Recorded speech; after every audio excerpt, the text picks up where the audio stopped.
1942 সালে ম্যানহাটন প্রজেক্টের মাধ্যমে যুক্তরাষ্ট্রের পারমাণবিক কর্মসূচির সূচনা হয়। 1945 সালের 16 জুলাই নিউ মেক্সিকোয় ট্রিনিটি নামে প্রথম পারমাণবিক পরীক্ষা চালায় দেশটি। কয়েক সপ্তাহ পরই হিরোশিমা ও নাগাসাকিতে ফেলা হয় পারমাণবিক বোমা। এটাই বিশ্বকে ঠেলে দেয় পারমাণবিক যুগে।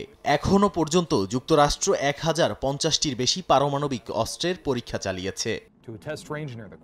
দীর্ঘ 33 বছর পর আবারও মার্কিন সমর দপ্তরকে পারমাণবিক অস্ত্র পরীক্ষার নির্দেশ দিয়েছেন প্রেসিডেন্ট ডোনাল্ড ট্রাম্প। চীনের প্রেসিডেন্ট শি জিনপিং এর সঙ্গে বৈঠকের কয়েক মিনিট আগে সামাজিক যোগাযোগ মাধ্যম ট্রুথ সোশ্যালে দেয়া পোস্টে ট্রাম্প বলেন, অন্য দেশগুলো পরীক্ষা চালাচ্ছে আর তাই যুক্তরাষ্ট্রেরও সমানতালে শুরু করতে হবে।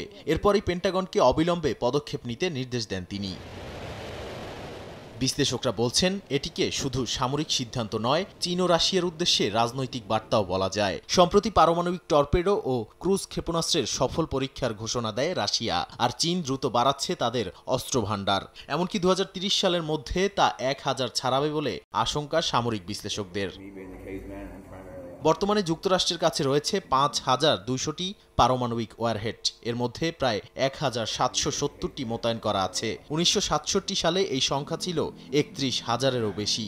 এই বিশাল ভাণ্ডার 3টি ভাগে ব্যবহার হয়: স্থলভিত্তিক আন্তঃমহাদেশীয় ক্ষেপণাস্ত্র ICBM, সাবমেরিন থেকে উৎক্ষেপণযোগ্য ক্ষেপণাস্ত্র SLBM, আর বিমান থেকে নিক্ষেপযোগ্য পারমাণবিক বোমা ও ক্রুজ মিসাইল।